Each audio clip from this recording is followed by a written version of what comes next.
Yes. Gentleman from Texas recognized. Yeah, but my colleague from Georgia, you sat back for 4 years when Joe Biden was president. I'm curious, and I really do mean this, because the ranking member, you read the letter that you were raising hell back when you were in your position. Will someone, and I will yield to you, will someone answer for me why Joe, let me ask the question first. And I'm going to take my time back if you don't answer the question, because I want the question answered.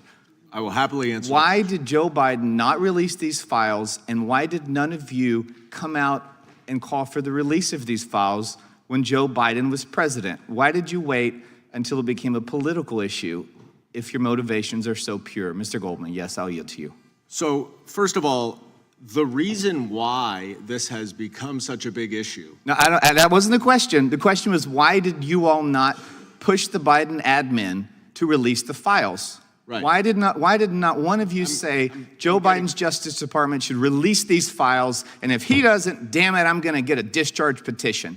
So why didn't anyone do that? I'm trying to answer.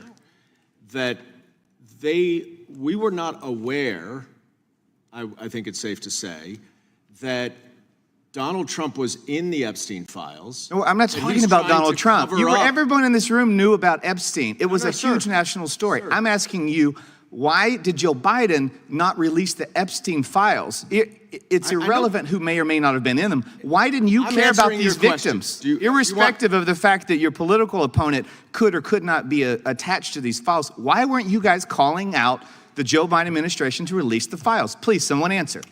I'm trying to answer. Well, you didn't. I'll let Ms. Crockett try. You got to let Jasmine, me. Jasmine, and I'll call you by your first name because we're friends, and I feel comfortable, and you call me Lance. So, Jasmine, we are not go for friends. it. Oh, we are.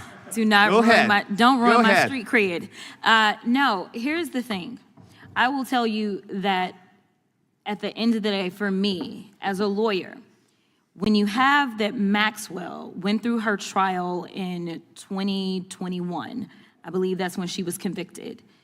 That is when Joe Biden was in power.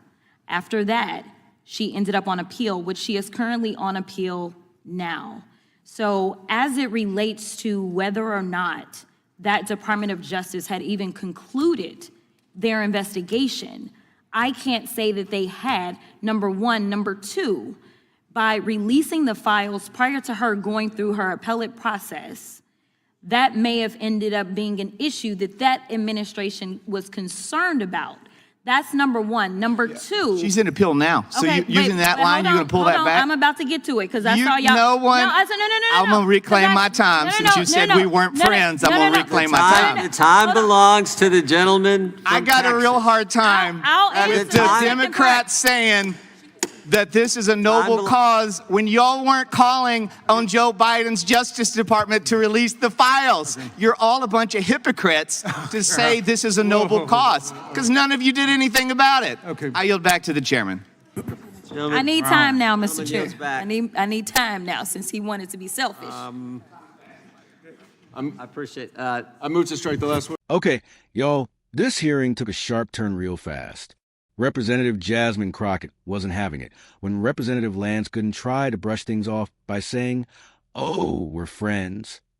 Now, on the surface, that might sound harmless, but let's really break down why Crockett wasn't buying it. First of all, we have to understand the context. This wasn't some lighthearted moment. They were literally debating over the Epstein files, something deadly serious that the public has been demanding transparency on. And right in the middle of this high-stakes issue, Gooden tries to downplay it with a casual "we're friends" line, almost like a way to soften criticism or defuse attention. But Crockett saw right through it. Here's my personal take. Crockett's response wasn't just about rejecting that so-called friendship. It was about saying, this is bigger than small talk. This is about accountability, justice, and the truth. You can't call someone your friend while at the same time ignoring or blocking efforts to fully expose Epstein's network and the people who enabled him. That's not friendship. That's political cover. And honestly, this is where Crockett shines. She's not afraid to say, don't get it twisted. We might sit on the same committees, we might pass each other in the halls. But if you're standing in the way of justice, don't claim me as your ally. That's powerful. Because too often in politics, you see people smiling for the cameras, shaking hands, playing the game, while real issues like the Epstein scandal, issues that victims and the public deserve answers on, get brushed aside. Now, I want to put this question to you. Do you think Gooden was being genuine when he said they were friends, or was it a deflection to soften the heat he was getting? And bigger picture, do you think politicians use these friendly gestures as a way to dodge accountability when the stakes get too high? For me, Crockett was making it clear. Friendship doesn't excuse complicity. It doesn't excuse silence. And in the case of Epstein, silence has protected powerful people for far too long. So let's talk about it. Drop your thoughts in the comments. Was Crockett right to push back the way she did? Or do you think she could have handled it differently? If you found this breakdown helpful and you want more raw takes on these political clashes, make sure to hit that like button, share this video with someone who needs to see it, and subscribe for more. Trust me, this Epstein battle isn't going away, and you don't want to miss the next chapter.